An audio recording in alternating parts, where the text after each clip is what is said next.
Welcome to Brave Business Bitesize. As the name suggests, our bite-sized episodes are shorter than our main podcast series and focus on a single, timely topic. I'm Neil Lancaster, a partner in the private client team at Blick Rothenberg. In today's bite-sized episode, I'm joined by corporate tax partner Heather Self, and we're going to be looking at what the party manifestos may hold in next year's planned general election. Heather. I think if we look back to the 2019 election, that was very much about Boris Johnson and getting Brexit done. So although the parties did have some tax measures in there, I think it's going to have a much higher profile this time. And of course, we've also had the COVID pandemic, not to mention we're seeing some of the Brexit issues coming home to roost. The economy is not in great shape. This is not a time when any party is going to be able to promise massive tax cuts. I agree. And of course, in the 2019 Conservative manifesto, we had some very big pledges from the Conservative government around not increasing taxes in key areas. And of course, under the guise of Brexit, we saw all of those pledges, or many of those pledges, abolished or broken. So one can't blame the majority of the general public for being sceptical over whether the manifestos can be kept to. Absolutely. Both main parties said that they wouldn't increase the three main taxes. Income tax, although Labour said they would increase it for those earning more than 80,000, national insurance and VAT.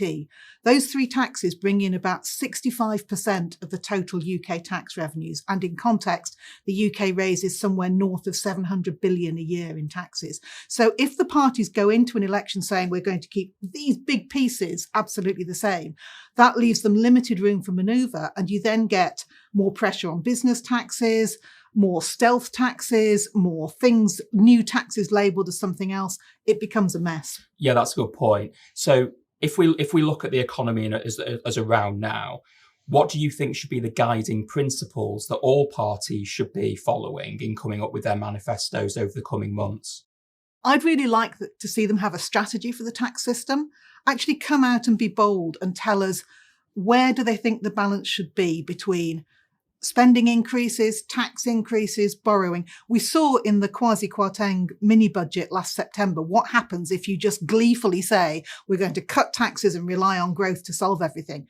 We saw a real market crisis at that point. So I actually think the parties are going to have to raise taxes sooner or later. But Labour in particular will be really nervous about that. You're probably too young to remember the John Smith promises round about 1991 when he promised to put a penny on income tax. And that ended up with Labour losing that election in 1992. So Labour are going to be really nervous about promising to raise taxes. It wouldn't be the first time the Conservative Party have had, posters saying, watch out for Labour's tax bombshell. So I think tax is going to be a really key issue. My worry is that the parties are going to promise things that nobody's going to believe they can stick to, and it's going to be a mess. I broadly agree. And we talk about increasing taxes and we talk about having the highest tax burden that we've ever had in this country. Clearly, there may well be tax increases in some areas, as when we'll talk about some of the Labour proposals that we've already heard a lot about already. But clearly, any government that wants to be elected is going to want to lower the overall tax burden over a period of time. How do you think the different parties are going to try and deal with that? I think we're going to see a lot of smoke and mirrors. I think what we will see is we're going to do things that will encourage growth, and then we'll be able to cut taxes. So I think it'll be tax cuts tomorrow, not tax cuts today.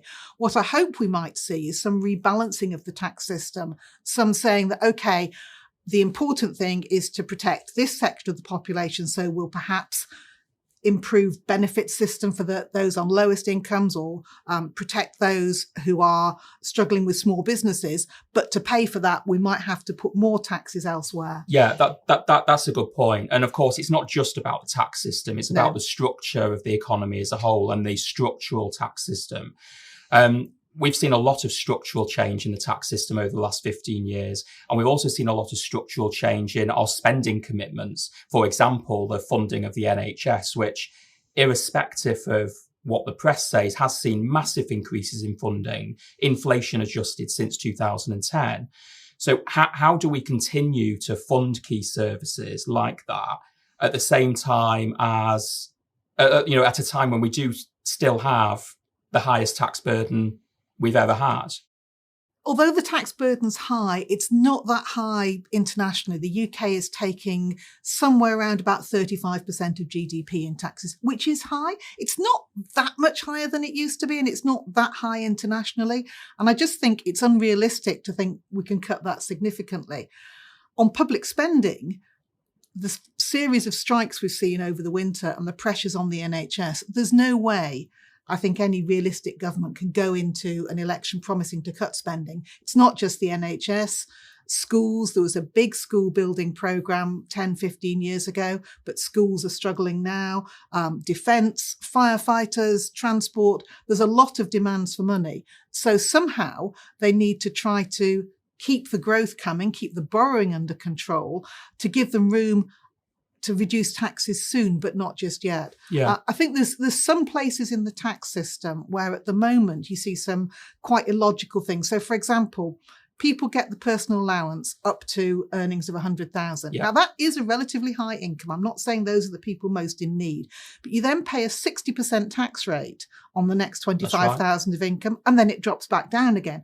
Wouldn't it be more sensible to take that very high marginal rate away to encourage the people who are probably in the entrepreneurial bracket to keep going and keep generating more jobs?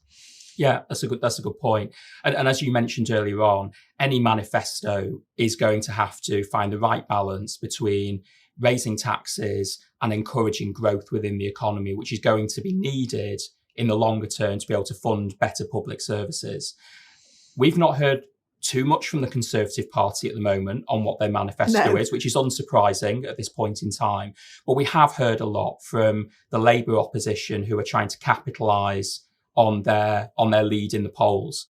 Many of their proposed policies aren't great for growth, but in theory, they say, will raise many of the taxes. Maybe we could just talk about some of their proposals and what we think about. Yes, I think one of the interesting ones is whether we will get a wealth tax or not. Yeah. A wealth tax sounds great in theory, that some of the people right at the top end of the wealth spectrum have benefited hugely over recent years. And the idea, I think the big proposal that came out was for a 5% wealth tax, one-off, 1% a year over 5 years.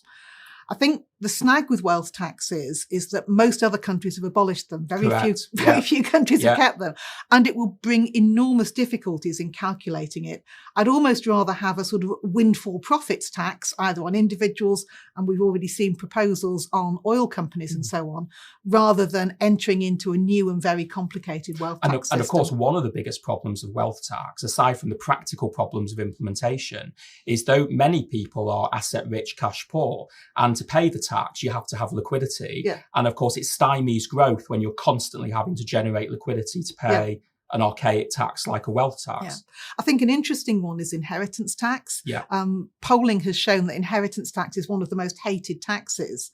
And yet, not many people pay it. At the moment, it's a relatively high rate with lots of exemptions. I wonder whether we'd be better moving to a lower but simpler rate.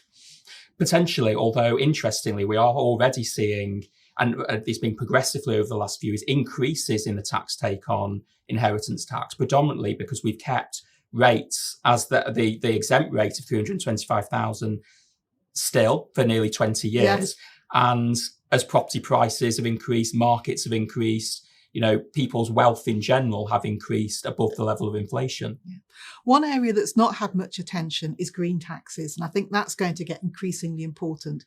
The one that frustrates me is fuel duty. So fuel duty is charged at a set amount per litre of petrol. So if prices generally go up, the fuel duty doesn't go up unless you increase it by the rate of inflation. And the proposal over 10 years ago was that that should happen automatically. But since 2011, it's been frozen. Now, that is firstly an enormous loss in revenue to the government. Yes. And secondly, it completely contradicts the aim of getting to net zero, reducing dependence on car use. There have been some politicians, of course, that have said, even as soon as last week, that, the electorate aren't really too concerned around net zero and are actually more bothered right now around inflation, cash in their pockets. To what extent do you think the political party is going to pivot to that notion?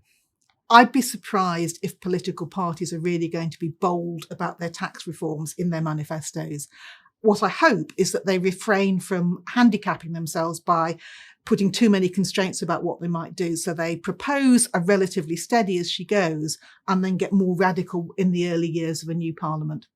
That's an interesting one. And equally, one of my thoughts in general over the last 10 years has been that in general, we probably made a very big mistake in reducing the basic rates of tax from 28 to 20 and doing so quickly, whilst at the same time increasing the higher rates of tax for very little additional tax take. Clearly, it's not politically opportunistic to increase basic rate taxes. It's very easy to drop them. It's very difficult politically to increase them.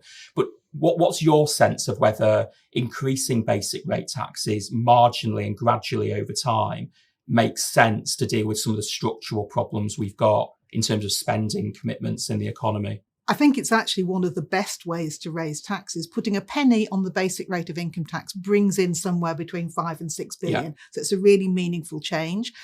It's quite progressive. It's quite fair because somebody who's on a low income pays less than somebody on a higher income. But it hits everyone. But equally, if you said to people, we're putting a penny on income tax in order to fund schools and the NHS, I think it's very different from where we were back in 1992. I think people would say, actually, that's fair enough. Let's all be prepared to chip in a bit to get better public services. So actually, if I were Chancellor, I would put the basic rate up, but I probably wouldn't last very long as Chancellor. Probably not. And of course, the difficulty that Chancellors have is that any manifesto is really trying to find the balance between winning political votes and keeping the core of their party intact and doing what's right for the economy, which doesn't always get them to where the economy needs it to be. Where do you think the Conservative Party are going to pitch their manifesto as they begin to start to release some of it in the next few months? I think that's a really interesting question. I think the Conservatives have a tendency to be more bullish about what they can do to spark economic growth. I think the difficulty they've got is that they're going into an election having effectively been in power for 13 years and at a period where the economy isn't great. So I would expect them to be over-optimistic in what they can do on growth and hold out the sunlit uplands of tax cuts in the future. I think Labour are more likely to be realistic and say, the Conservatives have tried promising things they can't deliver. We're going to be honest, taxes are going to have to go up a bit, but here's what we'll deliver in return. And I think that focus on what they can deliver could well be attractive to an electorate. And it's going to be interesting to see how these manifestos are actually pitched, because what Labour has produced so far isn't a manifesto. It's just very targeted, opportunistic policies like the VAT on school fees, the abolition of the non-domicile tax regime.